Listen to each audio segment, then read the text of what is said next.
Assalomu alaykum. Bugun sizlar bilan ingliz tilida speakingni rivojlantirish uchun foydali va samarali yo'llarni ketma-ketlik ko'rib chiqamiz. Ko'pchilik qiladigan xatosi birdaniga katta darajadan boshlashadi. Bugun men sizlarga uydan chiqmasdan turib, shaxsiy ustozsiz qanaqa qilib speaking darajasi bosqichma-bosqich yaxshigina darajaga olib chiqishni ko'rsatib beraman. Birinchisi chunking, ya'ni so'z birikmalari va frazalarni yodlash. Siz inglizcha gapirmoqchi bo'lganingizda qiynalishingizning asosiy sababi bu so'zlarni bittalab yodlab va ularni har birini grammatika bilan alohida ishlatish, ya'ni qaysi bir grammatika bilan to'g'ri kelishini o'ylash. Misol uchun want degan fe'li bor, ya'ni xohlayman degani.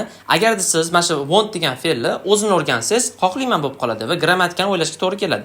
Agarda siz mana shu want fe'lini I want to, ya'ni I wanna fe'lida o'rganadigan bo'lsangiz, ya'ni I wanna sifatida o'rganadigan bo'lsangiz, ana sizda tayyor fraza turibdi. Ya'ni siz men xohlayman degan ma'noni birdaniga keltirib chiqarasiz. Grammatikani o'ylamayapsiz, shunchaki bittagina fraza orqali siz gap tuzishni boshlayapsiz. Bunga yana bitta misol, decision degan so'z bor. Decision degani qaror degani. Endi qaror qabul qilish degani, ya'ni make a decision bo'ladi. U bitta fraza hisoblanadi. Misol uchun I make a decision to study. Ya'ni men qaror qabul qilaman o'qish uchun. Endi sizga savol kelishi mumkin, mana shunaqa tabiiy frazalarni yoki o'sha speaking changlarni qayerdan olsam bo'ladi? Bu uchun bir nechta veb-saytlar bor, qidirib topolsangiz bo'ladi. Lekin agar qidirishga erinaman desangiz, bizning Telegram kanalimiz bor. Shu videoning tagida qoldiraman silkasini, kirib qo'shilib olsangiz bo'ladi. U yoqda biz mana shunaqa tabiiy speaking frazalar va changlarni tashab boramiz tekstlar orqali.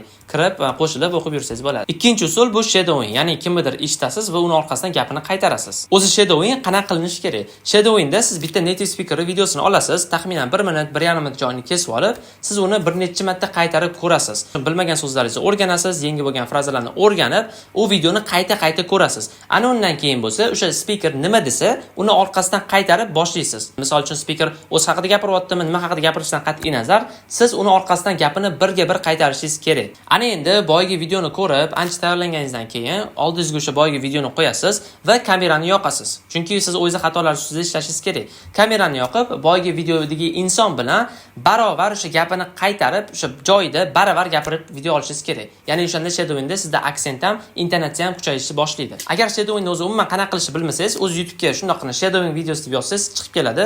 Qanaqa qilishni o'rganib olsangiz bo'ladi. Va uchinchisi self talk, ya'ni o'zga o'zi gapirish. Bu sizni miyangizni inglizcha fikrlashga majburlashni boshlaydi. Bu usulda nima qilishingiz kerak? Endi siz kun davomida nima harakat qilsangiz, xuddi o'shani inglizchada gapirishni boshlaysiz. Misol uchun ertalab o'rningizdan turdingizmi? O'zbekchada o'rnimdan turdim emas, balki I get up deysiz. Yoki misol uchun suv ichyapsizmi? I drink water. Yoki maktabga ketyapsizmi?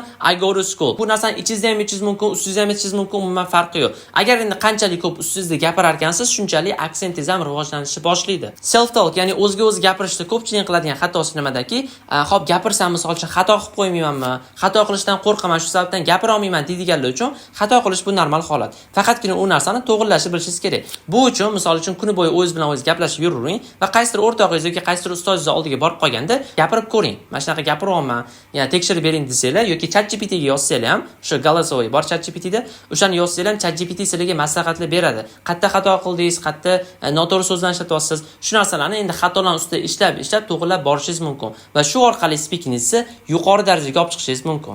Agar videoni shu joygacha ko'rgan bo'lsangiz va yoqqan bo'lsa, like bosib qo'ying va kanalimiz rivojlanishi uchun obuna bo'ling. Xudo xolisa biz foydali videolar chiqarishda davom etamiz.